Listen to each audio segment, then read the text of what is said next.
పార్టీనే నమ్ముకో, పార్టీ కోసమే కష్టపడు.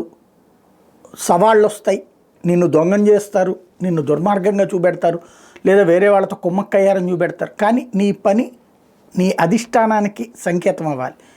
నువ్వు కమిటెడ్గా ఉన్నావు అన్నటువంటిది నీ అధిష్టానం గుర్తించాలి. బయట వాళ్ళని మెప్పించడం ఒప్పించడం కాదు. ఇది సోమువీర్రాజు నేర్చుకున్న పాఠం. ఎందుకంటే విష్ణువర్ధన్ రెడ్డి అయినా సోమువీర్రాజు అయినా వీళ్ళందరూ భారతీయ జనతా పార్టీ ఆత్మతో పనిచేస్తారు. అంటే వాళ్ళకి ఇక అదే జీవితం. ఆర్ఎస్ఎస్ అనుబంధ విభాగాల నుంచి వచ్చినటువంటి వాళ్ళు కావడంతో ఆ రూట్లోనే సాగుతుంది వాళ్ళ ఆలోచన. బీజేపీ బాగు కోసం ఏమైనా చేస్తారు వాళ్ళు.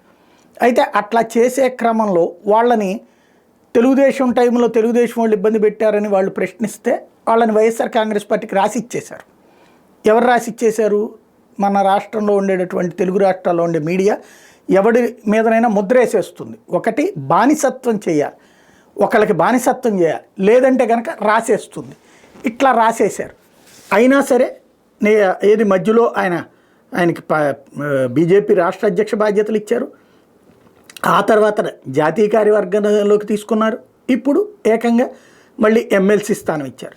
ఎవరైతే ఆయన్ని ట్రోల్ చేస్తూ ఆ పత్రికలు లేకపోతే ఆ విధమైనటువంటి భావజాలంతో సోషల్ మీడియాలో ట్రోల్ చేసినటువంటి వాళ్ళు ఇప్పుడు ఏమంటారు? దీంట్లో బేసిక్గా ఒకటే, తెలుగుదేశం పార్టీని నమ్ముకున్నోడు తెలుగుదేశాన్ని నమ్ముకుంటాడు, బీజేపీని నమ్ముకున్నోడు బీజేపీని నమ్ముకుంటాడు.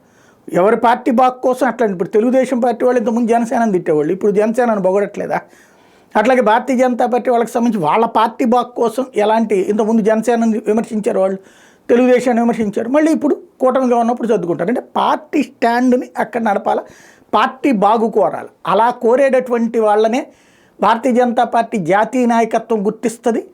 అదే సందర్భంలో సోమువీర్రాజు లాంటి వాళ్ళకి ఆ లైఫ్ ఇస్తుంది అన్నటువంటి విషయం. ఇట్లాంటిది ఎవడో ఏదో అంటాడని, ఎవడో ట్రోల్ చేస్తాడని వాటికి భయపడిపోయి పారిపోకుండా జాగ్రత్తగా వ్యవహరిస్తే, బాధ్యతాయుతంగా వ్యవహరిస్తే ఎట్లుంటుందో చేసి చూపించాడు సోమువీర్రాజు. అందుకే ఇప్పుడు ఆయనకి ఆ బహుమతి ఇచ్చింది అధినాయకత్వం.